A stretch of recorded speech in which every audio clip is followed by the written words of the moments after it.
اعوذ باللہ من الشیطان الرجیم بسم اللہ الرحمن الرحیم الحمد للہ والصلاة علی اہلہا رب اشرح لی صدری ویسر لی امری واحلل عقدۃ من لسانی یفقہوا قولی۔ ہماری بحث چل رہی ہے موازات کے بارے میں، اور خاص طور سے ان اقوال کے بارے میں کہ جن اقوال کو جناب کاشف الغطاء نے یہ کہہ کر فرمایا کہ موازات اباحت مجردہ کا فائدہ دیتا ہے، اور اگر کوئی یہ کہے کہ موازات ملکیت متزلزلہ کا فائدہ دیتا ہے تو اس قول کے لیے ہمیں 8 نئے قوانین کو بنانے کی ضرورت پڑے گی۔ وہ 8 قوانین ہم نے کیا کیے، عرض کر لیے، جن میں سے پہلا قانون تھا کہ عقود اور جو اس کے قائم مقام ہوتے ہیں وہ قصود کے تابع نہیں ہوتے۔ دوسرا یہ تھا کہ ارادہ تصرف مملکات میں سے ہو جائے گا۔ تیسرا یہ تھا کہ اخماس اور زکوات یہ کیا ہوں گے، یتعلق بما فی الید، یہ اس چیز سے متعلق ہو جائیں گے جو انسان کے ہاتھ میں ہے اگرچہ اس کی ملکیت میں نہیں ہے۔ چوتھا تھا کہ ایک طرف سے تصرف کرنا دوسرے والے کے لیے ملکیت کا سبب بن جائے گا۔ پانچواں تھا کہ تلف سماوی، کسی ایک طرف سے ہو جانا دوسری سبب، یہ سبب بنے گا دوسری طرف کی ملکیت کا، یا دونوں طرف سے تلف سماوی کا واقع ہو جانا یہ تلف مسمى کا سبب بنے گا، یا ملکیت مسمى کا سبب بنے گا۔ پھر کہہ رہے تھے اس کے بعد کہ جو تصرف ہے اگر ہم اس کو نواقل قہریہ میں شمار کریں تو یہ قصد کے اوپر کیا ہوگا، متوقف نہیں ہوگا، اور جبکہ قصد کے اوپر متوقف ہونا ضروری ہے، کیونکہ شروع میں پہلا قاعدہ کہہ رہے ہیں العقود تابع للقصود۔ اس کے علاوہ یہ کہہ رہے تھے کہ یہ جو نما حادث ہو رہی ہے تصرف سے پہلے، اگر اس نما کے حدوث کو ہم قرار دے مملک بذات خود نما کو ہی کہ نما کا مالک بن جائے گا، ملک عین کا مالک نہیں بنے گا، تو یہ بہت زیادہ بعید ہے، اور اگر ہم یہ کہیں کہ نما کے ساتھ ساتھ عین کا بھی بن جائے گا تو یہ اس سے زیادہ بعید تر ہے۔ پھر جو سب سے آخری تھا وہ یہ تھا کہ تملیک منحصر ہو جائے گی صرف اور صرف تصرف کے اوپر، یعنی انسان جب تصرف کرے گا تملیک صرف اور صرف تصرف پر ہی باقی رہے گی، جبکہ اکثر فقہا کہتے ہیں کہ مملکات کون کون چیز ہے، تصرف اور طلب دونوں ہیں، نہ کہ صرف اور صرف تصرف ہے۔ کہہ رہے کہ یہ 8 قاعدے، ٹھیک ہے نا، 8 ہی دینا جی، یہ 8 قاعدے ایسے ہیں کہ اگر ہم یہ قول کہتے ہیں ملکی متزلزل کے قول کو مانتے ہیں تو ان 8 نئے قاعدے قوانین کو بنانے کی ضرورت پڑے گی۔ جناب مصنف کہہ رہے ہیں کہ جناب والا ان میں سے کسی بھی قاعدے قانون کو بنانے کی ضرورت نہیں پڑے گی، اور انہوں نے وہاں پہ بھی جب یہ ان کے اقوال ذکر کیے تو وہاں پہ کہیں کہیں اشارہ کر دیا ہے کہ یہ صحیح قول نہیں ہے، یہ قاعدہ صحیح نہیں ہے، لیکن پھر بھی اب الگ سے مناقشہ کر رہے ہیں ہر قاعدے کے اوپر الگ الگ سے۔ اب کہہ رہے ہیں کہ جو آپ کا پہلے والا قول ہے کہ عقود تابع للقصود نہیں رہ جائیں گے، اور علماء کا یہ کہنا کہ عقود تابع للقصود ہوتے ہیں، تو یہ تمام عقود کے لیے نہیں ہے جناب والا، یہ عقد خاص کے لیے ہے، وہ عقد خاص کے جس میں تمام کے تمام اجزاء اور شرائط پائے جا رہے ہوں اور وہ اثر بھی کر رہا ہو، معنی اس میں مصدری میں ہو، یعنی کہ وہ اثر یعنی نقل و انتقال کا سبب بن رہا ہو، جبکہ مواتات ان میں سے نہیں ہے۔ آپ اس چیز کو پہلے سے ہی مان چکے ہیں کہ مواتات ان چیزوں میں سے نہیں ہے، تو آپ ایک قاعدے کلیہ کے اوپر جو بیع کا خاص قاعدہ اس کے اوپر اس کو کیوں جو ہے پرکھ رہے ہو، اس کے اوپر وزن کیوں کر رہے ہیں؟ اس کے علاوہ دوسرے کئی طریقے کے انہوں نے نقض کیے ہیں۔ پہلے جو نقض کیا ہے وہ رد تحلیلی کی ہے یا نقض تحلیلی، دوسرا جو نقض کیا ہے وہ رد نقضی کیا ہے، دیکھتے ہیں انشاءاللہ واضح ہو جائے گا عبارت سے۔ والمقصود من ذلك كل استبعاد هذا القول لا ان الوجوه المذكوره تنزل في مقابل الاصول والعمومات اذ ليس فيها تاسيس قواعد جديده لتخالف القواعد متداوله بين الفقهاء۔ اس کو چھیڑنے کی ضرورت نہیں، واضح سی بات ہے آپ کے سامنے۔ مین مسئلہ یہاں سے شروع ہوتا ہے، اما حکایت طبیعت العقود وما قام مقامها للقصود، کہ آپ نے جو یہ حکایت کی اس قاعدے کی، کون سے کی؟ کہ عقود تابع ہوتے ہیں اور جو اس کے قائم مقام ہوتے ہیں وہ تابع ہوتے ہیں کس کے؟ قصود کے۔ ففیہا، تو یہ جو قاعدہ آپ نے بنایا ہے اس میں کیا اشکال آئے گا؟ پہلا اشکال ففیہا، یعنی اس میں اشکال ہے۔ پہلا اشکال کیا ہے؟ ان المواتات لیست عند القائل بالاباحۃ المجردہ من العقود، کہ پہلے یہ بات مان لیں آپ، جو انسان یہ کہتا ہے کہ مواتات اباحت مجردہ کا فائدہ دیتا ہے، اس کے نزدیک مواتات عقود میں سے نہیں ہے۔ جب عقود میں سے نہیں ہے تو آپ اس قاعدے کو العقود تابع للقصود جاری کیوں کر رہے ہیں؟ ٹھیک ہے نا؟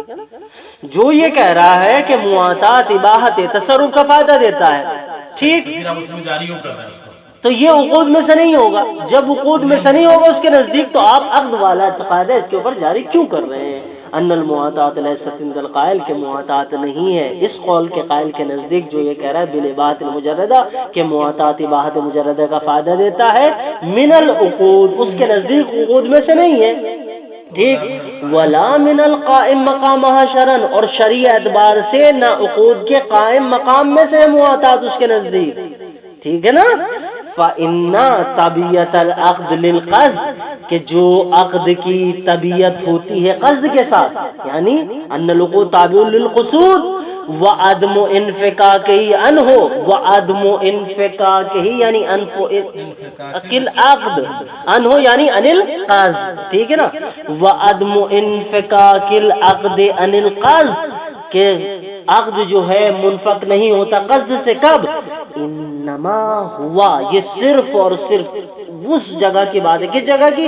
ہوا لأجل دلیل صحت ذالک العقد، جب ایک دلیل خاص موجود ہو جو دلالت کر رہی ہو کہ یہ عقد صحیح ہے، ٹھیک ہے نا؟ عقد صحیح ہے، جب جیسے ہی یہ قول آیا اور دلیل آئی ان ھذا العقد لصحیح، اب یہاں پر آپ یہ قاعدہ جاری کریں گے کیا؟ العقود تابع للقصود، بمعنی، کس معنی میں؟ ترتب الاثر المقصود علیہ، کہ اس اعتبار سے وہ عقد صحیح ہو کہ اس کے اوپر اثر مطلوب اور اثر مقصود مترتب ہو، اور وہ کیا ہے؟ وہ النقل والانتقال، وہ نقل و انتقال ہے۔ فلا یعقل حینئذ، بس ایسی صورت میں تعقل نہیں کیا جا سکتا، حینئذ سے مراد حین ان طبیعت العقد للقصد لاجل دلیل صحت ذالک العقد، ٹھیک ہے نا؟ ٹھیک ہے نا؟ حینئذ فلا یعقل، اب تعقل نہیں کیا جا سکتا ایسی صورت میں، کیا تعقل نہیں کیا جا؟ الحکم بالصحت ما عدم ترتب الاثر المقصود علیہ، کہ آپ یہ کہیں، آپ تعقل نہیں کیا جا سکتا کہ آپ صحت کا حکم لگائیں، الحکم بالصحت، صحت کا حکم لگائیں، ما عدم ترتب الاثر المقصود علیہ، جب کہ اثر مقصود جو تعاطی کرنے والوں نے کیا تھا وہ حاصل نہیں ہو رہا ہے، تو آپ اسے عقد صحیح نہیں کہہ سکتے۔ جب آپ اسے عقد صحیح نہیں کہہ سکتے تو اس کے اوپر عقد کا اسم داخل نہیں ہوتا ہے، اطلاق نہیں ہوتا۔ جب اس کے اوپر عقد کا اطلاق نہیں ہوتا ہے، فلا یجری قاعدہ العقود تابع للقصود فی ھذا المقام، ٹھیک۔ عمل معاملات، یہ سارے کے سارے کیا تھی کہ جب قولی بات ہو، کیونکہ انہوں نے کہا ہے نا لاجل دلیل صحت ذالک العقد، کہ دلیل موجود ہو، یعنی اس میں ایجاب و قبول پایا جاتا ہو، عوضین معلوم ہو، بائع اور مشتری دونوں کے دونوں بالغ ہوں، عاقل ہوں، مالک ہوں، ساری کی ساری چیزوں۔ عمل معاملات الفعلیہ، لیکن وہ معاملات جو فعلی طور پر انجام دیے جا رہے ہیں، قولی اعتبار سے نہیں، التی لم يدل على صحتها دلیل، تو یہ ان معاملات میں سے ہے کہ جن معاملات کے اوپر کوئی بھی دلیل ان کی صحت کے اوپر نہیں پائی جاتی ہے. جب صحت کے اوپر کوئی دلیل نہیں پائی جاتی ہے تو کیا ہوگا؟ فلا یحکم بترتب الاثر المقصود علیہ، تو ایسی صورت میں معاملات فعلیہ کے اوپر اثر مقصود کے مترتب ہونے کے اوپر حکم نہیں لگا سکتے. کما نبہ علیہ الشہید فی کلامہ المقدم، جیسا کہ جناب شہید اول نے بذات خود اپنے کلام مقدم یعنی جو کلام گزر چکا ہے متقدم اس میں اس چیز کی طرف تنبیہ کی ہے. کیا کہا ہے انہوں نے؟ من ان السبب الفعلی لا یقوم مقام السبب القولی فی المباحات، کہ سبب فعلی سبب قولی کا قائم مقام نہیں ہوتا ہے. ٹھیک کہہ رہے ہیں کہ جناب والا یہ جو انہوں نے یہاں پہ متقدم کے اوپر ایک نشان لگا ہوا ہے نا، صفحہ نمبر 31 پہ رجوع کریں.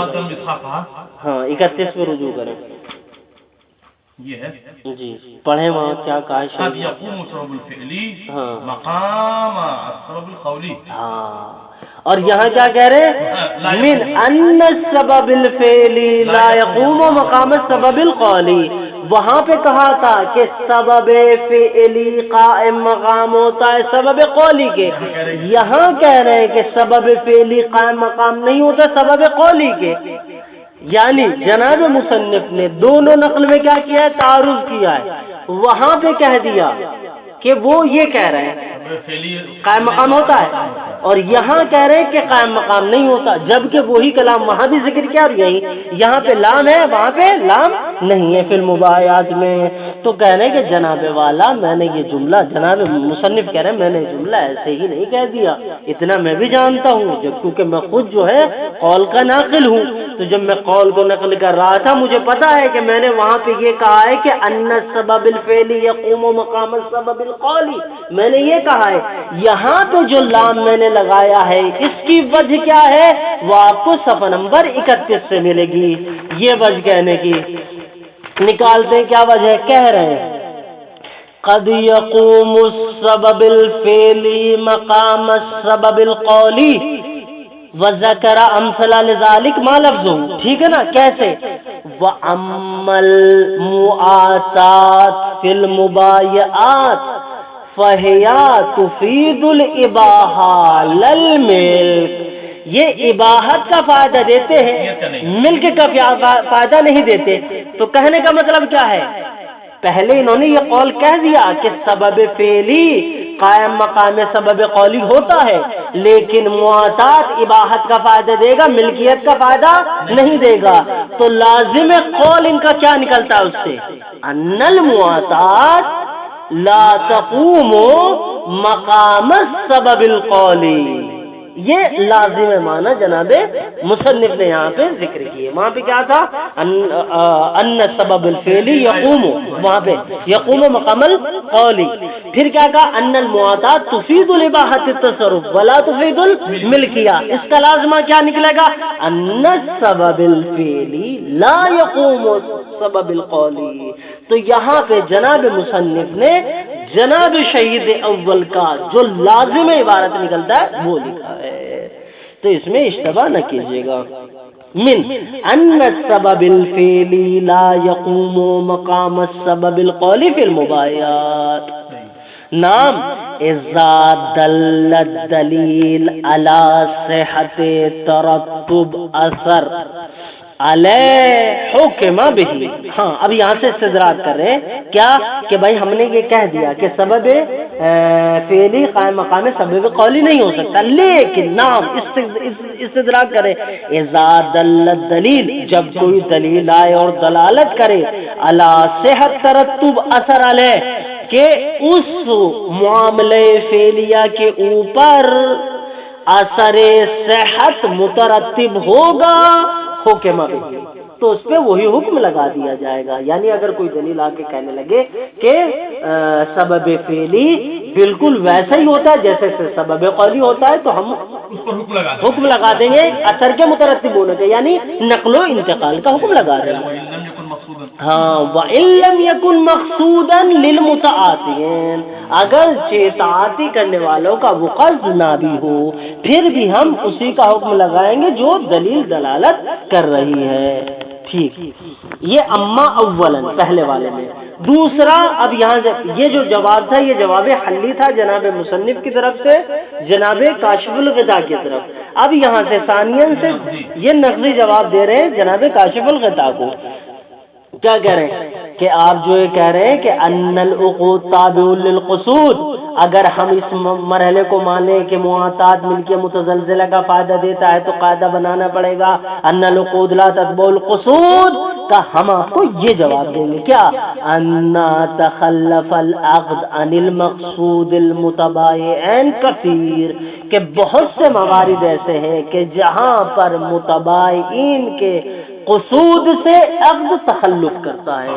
یہ صرف معاطات پہلی چیز نہیں ہے، بہت سارے ایسے مورد ہیں. فَإِنَّهُمْ أَطْبَقُوا عَلَىٰ، کہ تمام کے تمام یا تو انہم کی ضمیر لے جائیں علماء کی طرف یا لے جائیں عامت الناس کی طرف.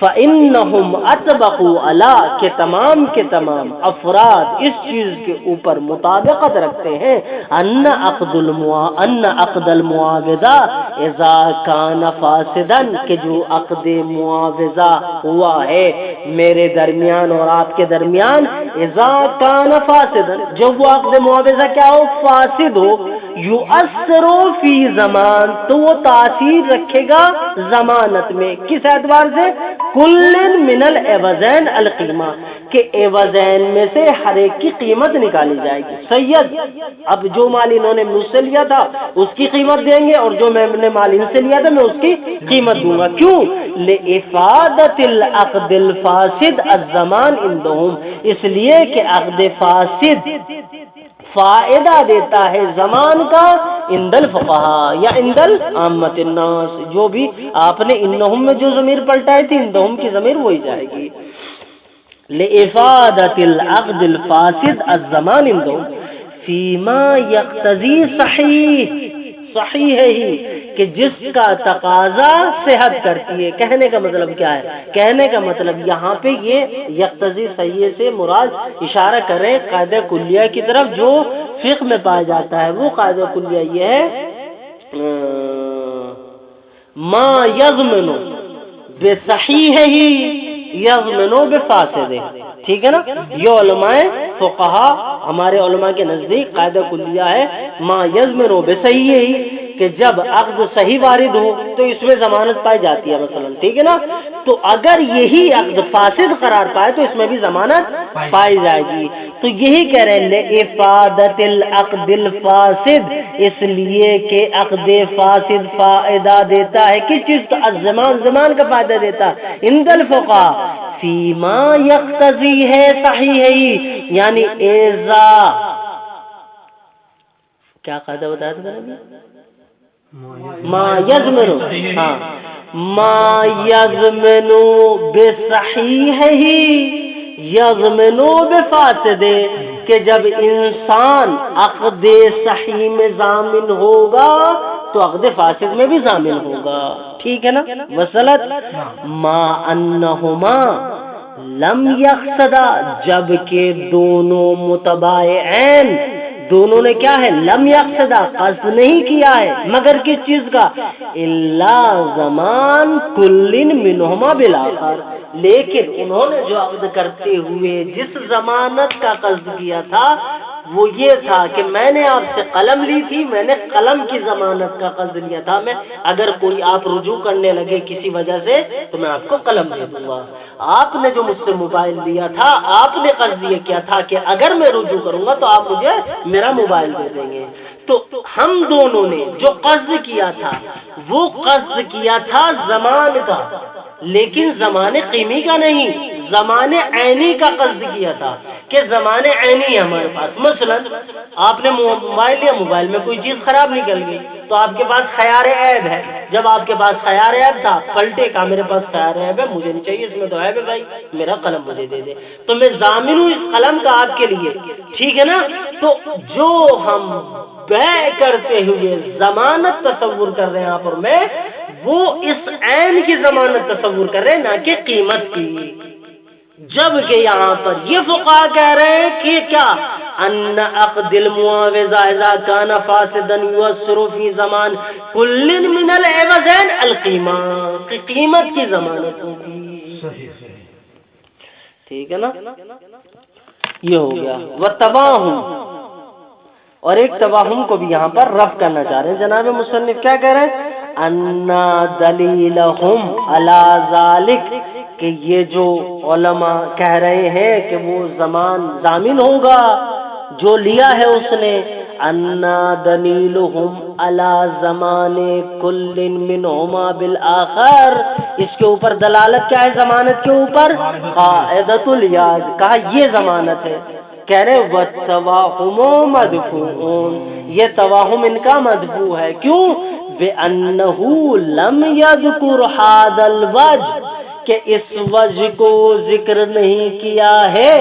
الا بعضهم، مگر بعض لوگوں نے. لیکن کس طریقے سے؟ معطوفاً علی الوجہ الاول، پہلی وجہ کے اوپر عطف کرتے ہوئے. پہلی وجہ کون سی تھی؟ ما یضمن بصحیح ہے یضمن بفاسد ہے. ٹھیک ہے نا.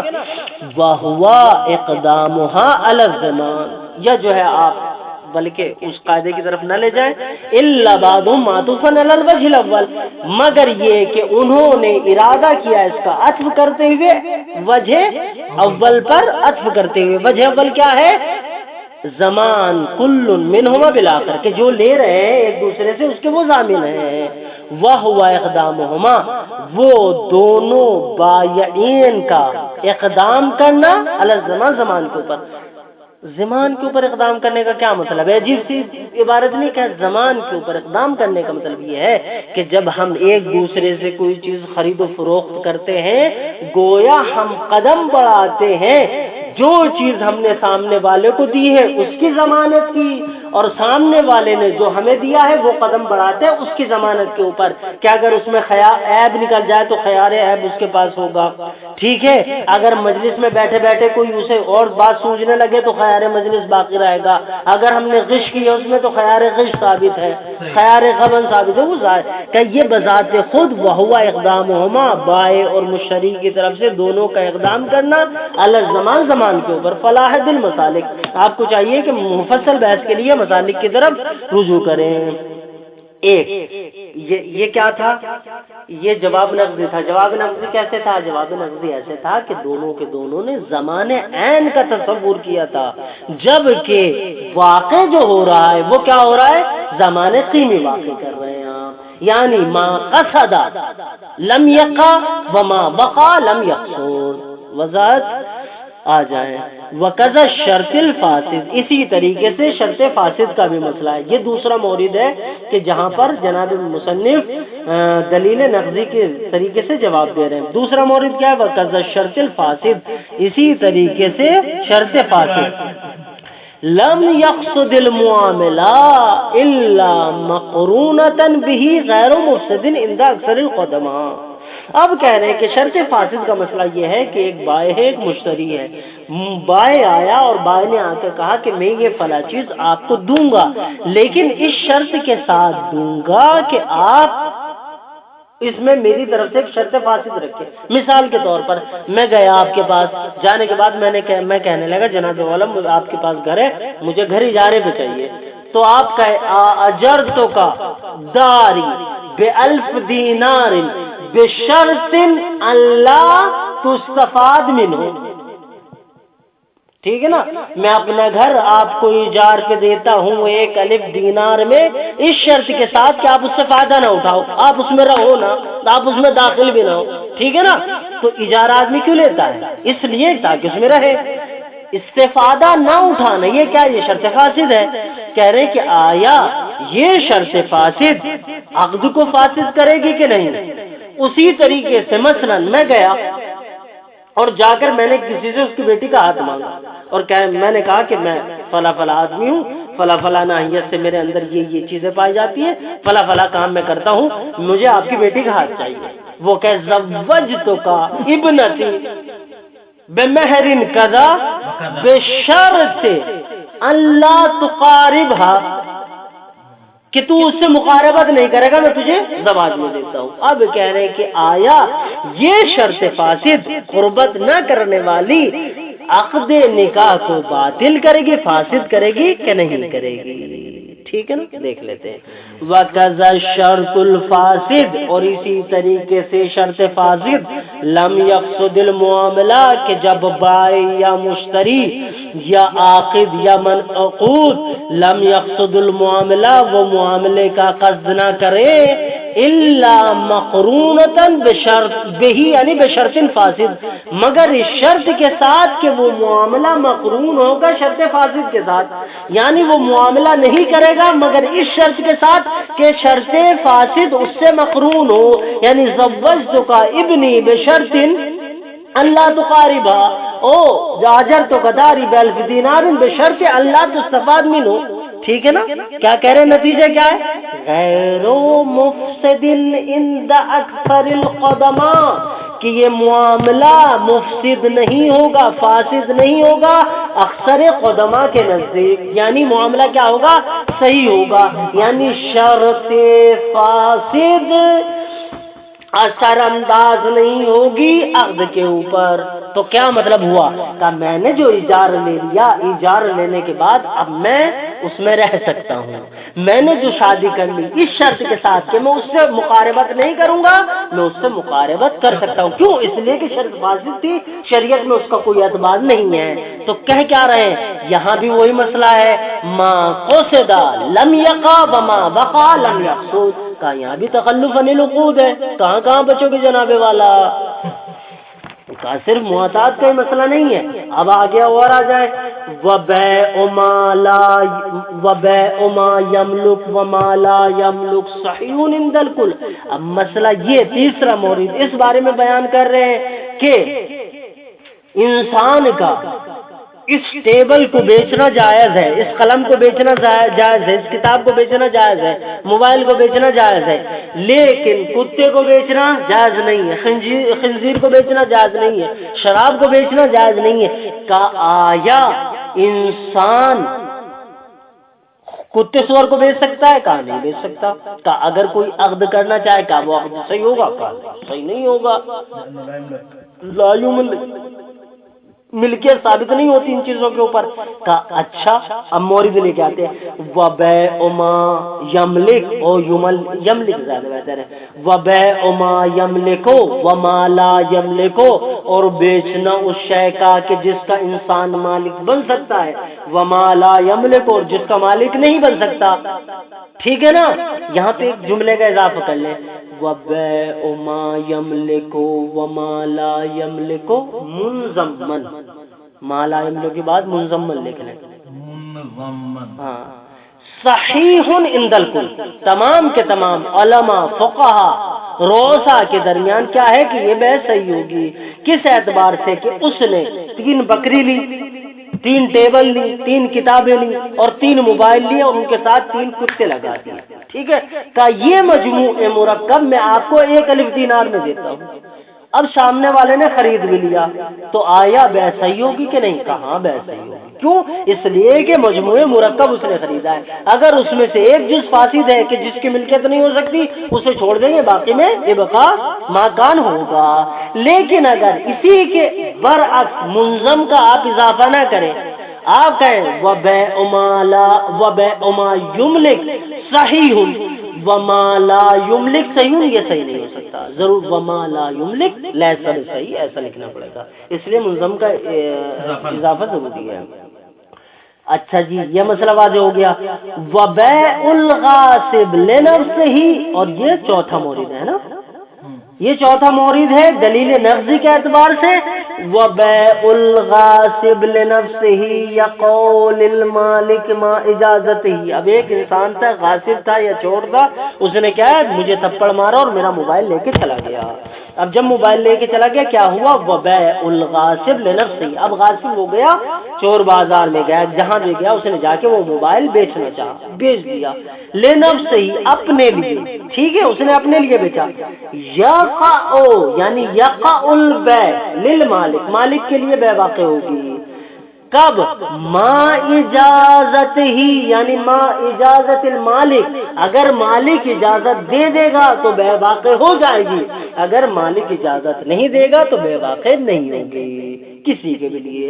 اعلیٰ قول کثیر، اکثر فقہا کے نزدیک یہ ہو گیا۔ وَتَرْكُ ذِكْرِ الْأَجَلِ فِي الْعَقْدِ الْمَقْصُودِ بِهِ الْانْقِطَاعِ يَجْعَلُهُ دَائِمًا عَلَى قَوْلٍ نَصَبَهُ فِي الْمَسَالِكِ کا اسی طریقے سے اگر انسان کوئی عقد عدتی کر رہا ہو، مدتی کر رہا ہو، انقطاعی کر رہا ہو، اور وہ اس عقد میں اس مدت کو کہنا بھول جائے تو کیا ہوگا پھر ایسی صورت میں؟ پانچواں مورد ہے نا، وترك ذكر الأجل في العقد المقصود به الانقطاع يجعله دائما۔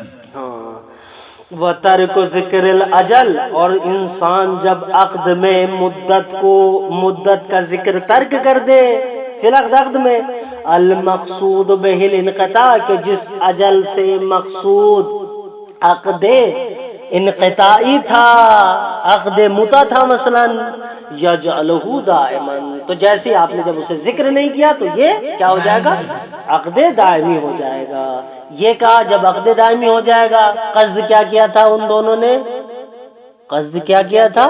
عقد متا، یعنی عقد انقطاعی، اور واقع کیا ہو رہا ہے؟ عقد دائمی، یعنی ما قصد وما وقع کا یہاں بھی تخلف عن القصود ہے۔ کہاں تک پکڑو گے آپ؟ علی قول، اس قول کی بجائے اس قول کے اوپر اعتبار کرتے ہوئے نسبہ فی المسالک، کہ جس کی نسبت دی گئی مسالک میں، وکشف اللسان للمشہور، اور کشف اللسان میں مشہور کی طرف نام۔ ہاں، الفرق بین العقود وما نحن فیہ، کا یہ اتنے مصادیق بیان کرنے کے بعد اب ہم آپ کو فرق بتانا چاہتے ہیں کہ عقود میں اور معتاد میں فرق کیا ہے۔ نام، الفرق بین العقود وما نحن فیہ، کہ عقود کے درمیان اور معتاد وما نحن فیہ کے درمیان فرق کیا ہے؟ ان التخلف عن القصود يحتاج الى الدليل، ان التخلف عن القصود، کے تخلف کرنا عقود کا قصود سے، یحتاج الى الدلیل المخرج، محتاج ہے ایک ایسے دلیل کی جو اسے خارج کرے، کس سے؟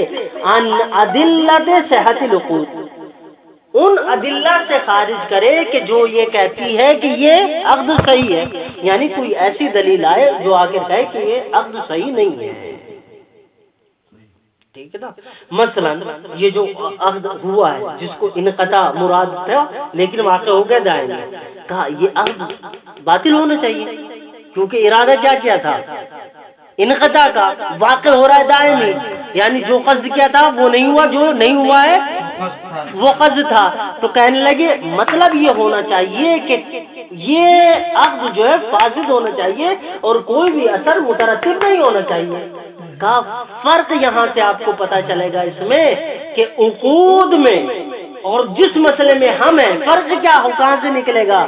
ان التخلف عن القصود، کہ جتنے بھی عقود ہیں سارے کے سارے ان میں قصود سے تخلف ہونے کے بعد یحتاج الی الدلیل المخرج عن ادلۃ صحت العقود، کوئی ایسی دلیل کے احتیاج ہوگی آپ کو جو صحت عقد سے اس کو نکال دے ان ادلہ کے برعکس کہ جو دلالت کر رہی ہے کہ یہ عقد صحیح ہے۔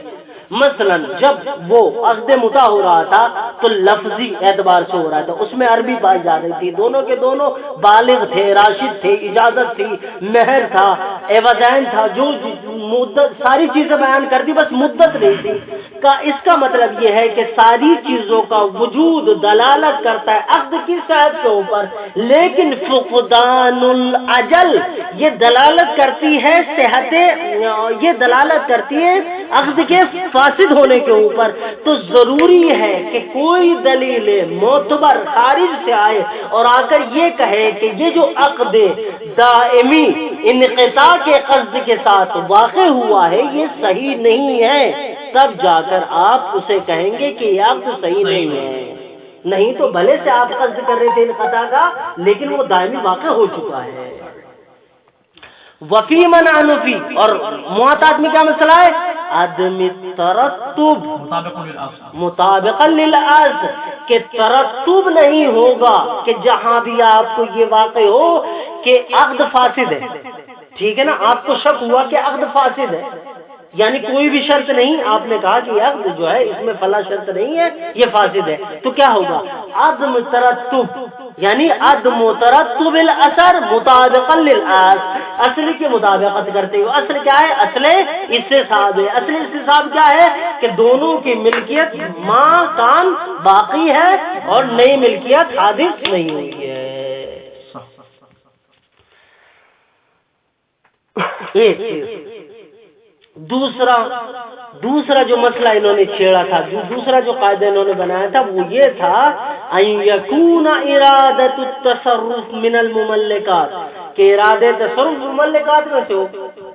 اس کو جواب کیا دیں گے جناب والا؟ کہا دیں گے ما ذکرہ، یعنی ما ذکر جعفر کاشف الغطاء من لزوم کون ارادت التصرف مملکن، کہ لازم ہو جائے گا کہ تصرف کا ارادہ مملکات میں سے۔ تو کیا کہہ رہے ہیں جناب مصنف؟ فلا باس بالتزام، اس سے ملتزم ہونے میں آپ کو کوئی اشکال نہیں ہونا چاہیے۔ کیسے اشکال نہیں ہونا چاہیے جناب والا؟ کا ہم بتاتے ہیں، اذا کانا، یعنی اذا کان الالتزام مقتضى الجم، جب یہ جم کا مقتضا ہو، جم کس کے درمیان؟ بین اصل کے درمیان۔ اصل کیا ہے؟ اصل استصحاب ہے۔ اصل استصحاب میں ہمیں کیا کرنا ہے؟ پہلے والے مالک کی ملکیت کو باقی رکھنا اور یہ کہنا ہے عدم حدوث الملکیت للمالک الثانی، ٹھیک ہے نا؟ ودلیل جواز التصرف المطلق، اور جم کرے اس دلیل کے درمیان کہ جو یہ کہہ رہی ہے کہ جائز ہے تمام کے تمام تصرفات کا کرنا اخذ و عطا کے بعد، ٹھیک ہے نا؟ دوسری دلیل۔ تیسری کیا ہے؟ وَأَدِلَّ توقف بعض التصرفات علی الملک، تیسری دلیل یعنی تیسری حجت یہ کہہ رہی ہے کہ موقوف ہوں گے بعض تصرفات وہ کہ جو موقوف علی الملکیت ہے، یعنی آپ سارے تصرف نہیں کر سکتے، صرف وہ تصرف کر سکتے ہیں جن کے اوپر ملکیت شرط نہیں ہے۔ کہنے کا مطلب کیا ہے جناب والا؟ کہنے کا مطلب یہ ہے کہ یہ جو جناب کاشف الغطاء نے کہا ہے کہ ارادہ تصرف مملکات میں سے ہو جائے گا، کہاں میں آپ کے اس قول کو مان لوں گا ایک شے کے التزام کے ساتھ کہ آپ جمع کر دیں تین ادلوں کے ساتھ، تین دلیلوں کو ایک ساتھ جمع کر دیں۔ کہا وہ کیا ہے؟ کہا پہلی دلیل یہ ہے کہ استصحاب جاری ہوگا۔ استصحاب کا کہنا کیا ہے کہ جو پہلے والا مالک ہے وہی مالک ہے، حدوث ملکیت نہیں ہوا ہے، استصحاب یہ کہہ رہا ہے۔ دوسری دلیل کیا ہے؟ جواز التصرف المطلق، مطلق تصرف آپ کے لیے جائز ہے، مطلق تصرف آپ کے لیے جائز ہے، یعنی آپ اس کے ساتھ وطی بھی کر سکتے ہیں، آپ اس کو بیچ بھی سکتے ہیں۔ اس کا استلزام کیا ہے؟ یعنی آپ مالک بن چکے ہیں۔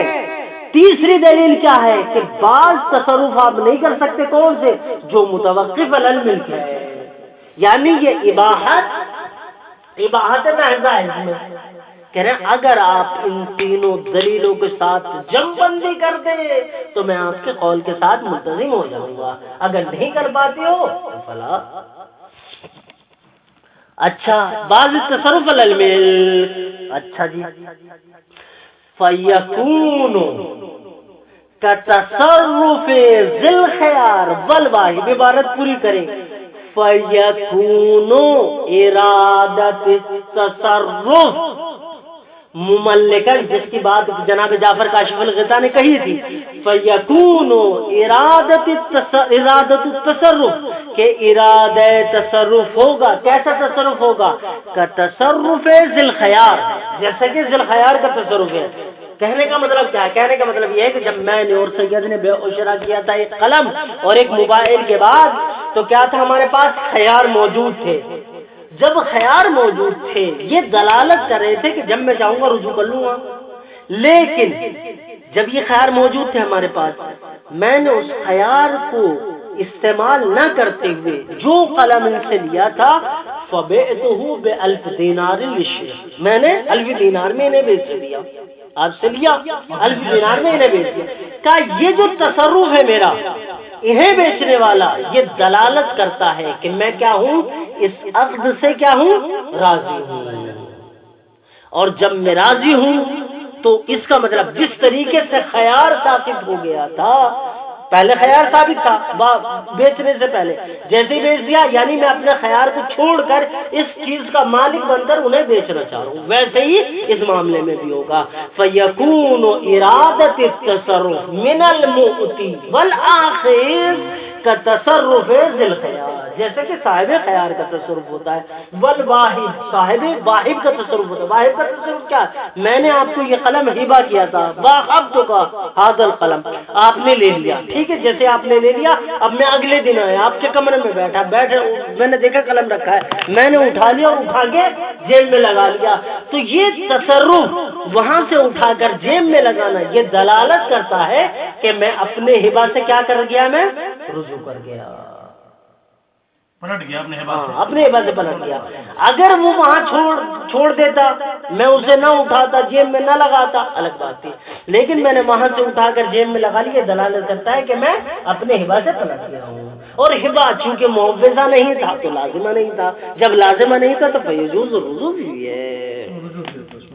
والواحد فیما انتقل عنہما، کہ جو چیز ان دونوں سے منتقل ہوئی ہے، یعنی ذی الخیار سے یعنی قلم منتقل ہوا تھا، واحد میں نے قلم ہبہ میں دیا تھا، ٹھیک ہے نا، بالوصی یعنی تصرف ذی الخیار بالوصی، اب الواحد بالوصی، مثلا پہلی صورت میں نے جناب سید کو کیا دیا تھا، یہ موبائل دے دیا تھا، انہوں نے مجھے ہدیے میں، مثلا ہے بھائی معوضہ تھا، مجھے ہدیے میں انہوں نے وہ دے دی تھی، کیا بولتے خاتون، کنیز دے دی تھی، میں نے اس کنیز کے ساتھ جو وصی کی ہے یہ دلالت کرتا ہے میرا وصی کرنا کہ میں ملکیت کا قاصد ہوں، ٹھیک ہے نا، تصرف ذی الخیار، اگر ذی الخیار تصرف کر دیتا ہے تو خیار کو چھوڑ کر مالک بنتا ہے، ویسے ہی یہ بھی والواحد بالوطی والبیع والعتق والشبہ، جب وہ وطی کر رہا ہے یا بیع کر رہا ہے یا عتق کر رہا ہے یا اسی کے معنی مثلا وقف کر رہا ہے، ٹھیک ہے نا، مصالحہ کر رہا ہے کسی سے کسی چیز کے اوپر، کہ یہ جتنے کے جتنے تصرف ہیں یہ سارے کے سارے دلالت کرتے ہیں کس چیز کے اوپر، وہ تصرف ہے جو ملکیت کے اوپر موقوف ہے، عتق ملکیت کے اوپر موقوف ہے، وطی ملکیت کے اوپر موقوف ہے، بیع ملکیت کے اوپر موقوف ہے۔ چلیں کہ رہنے نا وَأَمَّا مَا ذَكَرْهُ مِنْ تَعَلُّقِ الْأَخْمَاسِ وَالزَّكَوَاتِ، مگر جو جناب جعفر کاشف الغطا نے ذکر کیا ہے من تعلق الاخماس والزکوات فهو استبعاد محض، کہ اخماس اور زکوات متعلق ہو جائے گے بما فی الید سے، تتعلق بما فی الید سے، کہا یہ کیا ہے، فہو استبعاد محض، یہ صرف اور صرف استبعاد یعنی قول کو دور کرنا ہوتا ہے، اس سے زیادہ کچھ نہیں ہے۔ ودفعہ، اچھا اس کو دفع کیسے کریں گے، کہ اس قول کو جناب مصنف کریں ودفعہ، اس قول کو ہم دفع کریں گے بمخالفت ہی یعنی بمخالفت هذا القول للسیرت، اس لیے کہ یہ قول کیا ہے، مخالفت رکھتا ہے سیرت سے، رجوع الیہا، اس کو سیرت کی طرف پلٹا دیں گے، جب سیرت کی طرف پلٹائیں گے تو سیرت بتائے گی کہ یہ قول مخالف ہے کس سے، سیرت سے، تو باطل ہو جائے گا۔ اما ما انا تعلق ما انا تعلق الاستطاعت الموجب للحج، جب کہ استطاعت کا تعلق جو استطاعت موجب ہے حج کی، وتحقق الغنا المانع عن الاستحقاق الزکات، اور غنا کا متحقق ہونا جو مانے ہے مستحقین زکات سے، لا یتوقفان علی الملک، یہ متوقف نہیں ملک کے اوپر، کا کہنے کا مطلب کیا، کہنے کا مطلب جناب والا یہ ہے کہ جناب جعفر کاشف الغطا نے، تجھے جانا تجھے چلا جا، جناب جعفر کاشف الغطا نے اپنی کتاب میں یہ فرمایا تھا، اپنے قانون میں یہ فرمایا تھا کہ ان الاخماس والزکوات والصدقات والاستطاعت تتعلق بما فی الید، ٹھیک ہے نا، یہ کہا تھا کہ متعلق ہے ید میں، ما ان صاحب الید لیس بمالک، جبکہ صاحب مالک نہیں ہے. تو جناب مصنف جواب دے رہے ہیں کہ انسان کا حج کے لیے مستطیع ہونا مشروط نہیں ہے کہ وہ مالک ہو اس شے کا. یہ کہہ رہے ہیں کہ ضروری نہیں ہے کہ میرے پاس 3 لاکھ بذات خود میرے پیسے ہو تو ہی مجھے استطاعت حاصل ہوگی. ضروری نہیں ہے، ضرور نہیں مالک ہو. میرے پاس 1000 روپے میرے بذات خود ہو تبھی ضروری نہیں ہے کہ میں خمس نہیں لے سکتا، بلکہ ہو سکتا ہے سید نے مجھے دیا ہو تب بھی میں خمس نہیں لے سکتا. کہا وہ کیسے؟ کہا جناب والا اس کو آپ اس طریقے سے تصور کریں، مثلا خدا سید بھائی کو پیسوں سے نوازے اور خوب دے، اور یا ہماری طرف بارش کرے پیسوں کی. اب مسئلہ یہ ہوا کہ سید کے پاس وافر مقدار میں پیسہ موجود ہے. سید نے کہا ہاں سید کیا کر رہے ہو بھائی، شوال کا مہینہ چل رہا، کیا کر رہے ہو آج کل؟ کہ بھائی فارغ بیٹھے ہیں، کچھ بھی نہیں، لاک ڈاؤن چل رہا. کیسے کرو، جاؤ حج کر کے آ جاؤ. اب بھائی میں کہاں سے حج کر کے آ جاؤں، میرے پاس استعداد نہیں. کہا اس کی فکر نہ کرو، لو جاؤ حج کر کے آ جاؤ. حج بدل نہیں کروا رہی ہے، کوئی سا حج نہیں کروا رہے اپنی طرف سے، یہ بس تبرع کر رہے ہیں پیسوں کا کہ آپ یہ پیسہ لیں اور جائیں حج کر کے آئیں. تو ان کا ابذال کرنا میرے حج کے لیے ضروری نہیں کہ میں اس پیسے کا بذات خود مالک ہوں، ضروری نہیں ہے. بلکہ اگر کوئی بذل کرنے والا بذل کرے میں جا کر حج کر جاؤں گا اور حج مقبول ہوگا.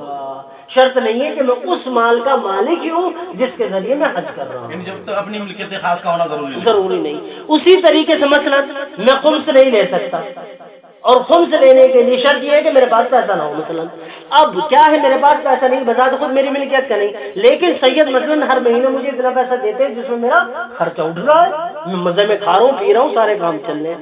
تو اب مجھے خمس لینے کی ضرورت نہیں، کیونکہ سید میرا پورا خرچہ اٹھا رہا ہے. اگرچہ میں اس مال کا بذات خود مالک نہیں ہوں، لیکن پھر بھی مستحق اور عدم مستحق کے زکات و خمس کے لیے ملکیت بنفس ہی شرط نہیں ہے. اسی طریقے سے حج کے لیے استطاعت لینا سے شرط نہیں ہے. وَأَمَّا مَا ذَكَرُهُ مِنْ تَعَلُّقِ الْأَخْمَاسِ وَالزَّكَوَاتِ، مگر جو ذکر کیا جناب جعفر کاشف الغطا نے تعلق الاخماس والزکوات فهو استباد محض، یہ محض استباد ہے.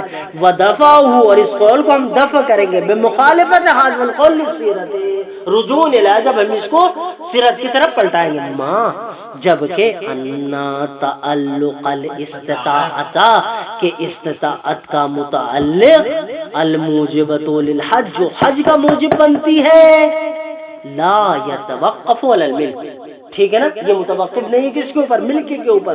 وتحقق الغنا المانع لاستحقاق الزکات، اور غنا کا متحقق ہونا جو زکات کے اخذ کرنے سے مانع ہے، لا يتوقف علی الملک، یہ بھی ملکیت کے اوپر متوقف نہیں ہے. لا يتوقفان علی الملک، یہ ملکیت کے اوپر متوقف نہیں ہے. صلی اللہ علی محمد و آلہ الطاہرین الطاہرین. اللهم صل خالی مطلب معنی